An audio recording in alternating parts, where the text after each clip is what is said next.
Friends दोस्तों, अभी हम बात करेंगे ट्यूबरक्लोसिस पेशेंट को हम कैसे अपने प्रोडक्ट देके उसको सहायता कर सकते हैं उस पेशेंट को कि जल्दी से जल्दी रिकवर हो जाए। ठीक है।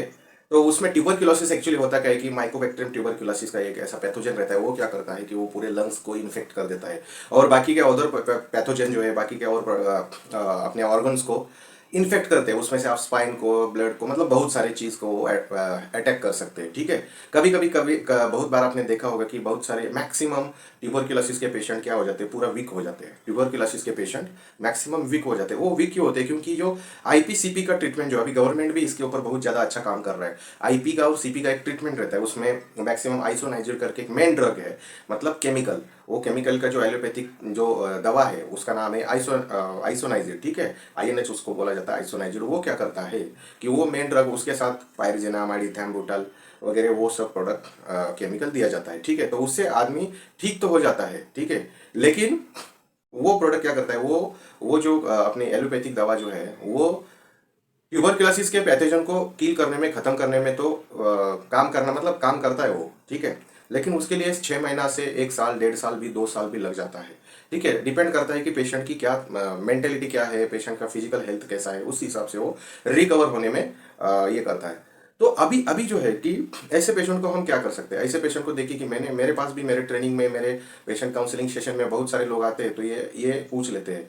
मैंने बहुत बार देखा है कि सिर्फ अगर आप ये गोलियां खा के आप अगर टीबी पेशेंट को रखेंगे तो उसको 1 साल, 1.5 साल, 2 साल, 2.5 साल भी लग सकता है ठीक होने में, क्योंकि उसका एक साइड इफेक्ट है। वो जरूर ट्यूबरक्लोसिस के पैथोजन, ट्यूबरक्लोसिस के कीटाणु को मार देता है, लेकिन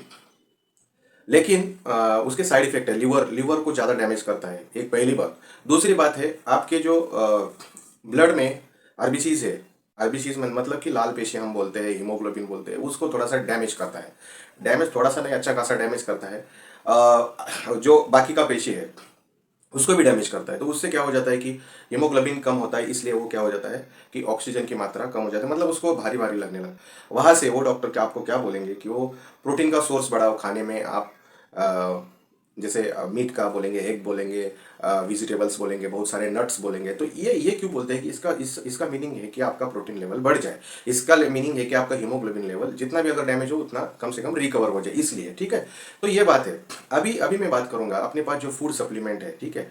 मैंने खूब सारे ऐसे पेशेंट को ठीक किया है कि ये डॉक्टर का जो ये अपना एलोपैथिक जो है गवर्नमेंट का वो जो आईपीसीपी का ट्रीटमेंट चालू है, उसके साथ ये साइड इफेक्ट कम होने में अपने प्रोडक्ट लाजवाब काम करते हैं। और साइड इफेक्ट कम हो जाते हैं, जैसे खून बढ़ना, खून अगर उनका आरबीसीज मरते नहीं, हीमोग्लोबिन अगर कम जो हो रहा है, ठीक है, उसको अगर अपने प्रोडक्ट से हीमोग्लोबिन बनाए रखेंगे तो वो क्या करेगा, उसका बॉडी अंदर से वेट बढ़ना चालू हो जाएगा, प्रोटीन अच्छे से रहेगा, प्रोटीन अच्छा खासा रहेगा। दूसरी बात है कि कभी कभी बार ऐसा होता है कि पेशेंट इतना वीक हो जाता है कि आप अगर नॉनवेज भी खाएंगे प्रोटीन के लिए, तो होता क्या है कि उससे ट्यूबरक्लोसिस पेशेंट जल्दी रिकवर नहीं हो पाता, क्योंकि नॉनवेज नॉनवेज जो है वो आपके आंतड़ों में पचने के लिए भी बहुत समय लगता है। और वो बचेगा कब, और उसके बाद उसका खून कब कन्वर्ट होगा, हीमोग्लोबिन कब उससे तैयार होगा, उसको जो चाहिए वो रिक्वायरमेंट विटामिन वगैरह वो कब मिलेंगे, वो तो लेट हो जाता है। ठीक है। और मैक्सिमम उसका जो बोवेल मूवमेंट है, आंतड़े भी वीक होते हैं ना, वो ट्यूबरक्लोसिस पेशेंट में आंतड़े जो है वीक रहते हैं। ठीक है। तो वो उतना कन्वर्ट नहीं कर पाते, जैसे फूड को एनर्जी में कन्वर्ट कम करते हैं।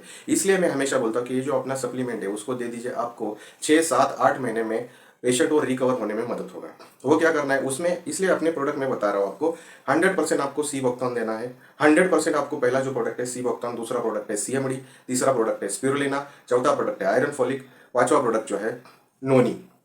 ये 5 प्रोडक्ट आप 100% देना पेशेंट को, फिर देख लेना कितना बढ़िया रिजल्ट आता है। अगर कैल्शियम का उसका बाहर से सोर्स नहीं है तो काला गुड़, मूंगफली का वो शेंगदाना वगैरह आप दे सकते हैं, बादाम दे सकते हैं, खजूर दे सकते हैं। ठीक है। दूध का कोई प्रोडक्ट आप, पनीर वनीर उनको खाने के लिए बोल सकते हैं, नहीं तो एक कैल्शियम की गोली दे देना आप।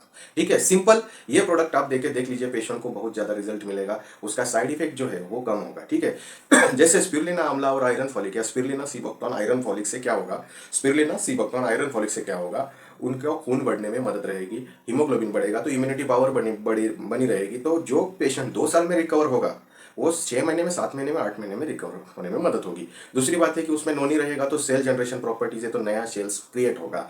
ठीक है। तीसरी बात है मिनरल्स। मिनरल्स कौन सा है? सीएमडी। सीएमडी तो मिनरल्स का बाप है। वो मिनरल्स जैसे जैसे बढ़ेगा तो विटामिन भी बढ़ेगा, विटामिन बढ़ेगा तो आपको फैट्स, वीट्स, कार्बोहाइड्रेट सब चीज़ें नॉर्मल होगी, मतलब इन द सेंस 100 बात की एक बात, आपकी जो बॉडी है वो बैलेंस होना स्टार्ट करेगी, और बैलेंस होगी तो इम्यूनिटी पावर बढ़ेगी, और इम्यूनिटी पावर बढ़ेगी, साइड इफेक्ट्स कम होंगे तो इम्यूनिटी पावर बढ़ेगी, और इम्यूनिटी पावर बढ़ेगी तो जल्दी से जल्दी आपको टीबी पेशेंट को टीबी से बाय बाय करना पड़ेगा। तो ये तो गुड न्यूज़ है, ठीक है। तो ये आप प्रोडक्ट दे सकते हैं। ऐसे ही शानदार इंफॉर्मेशन के लिए आप अपने चैनल के साथ जुड़े रहिए। पहली बार आए हैं तो सब्सक्राइब 100% सब्सक्राइब कीजिए, ठीक है। Thank you so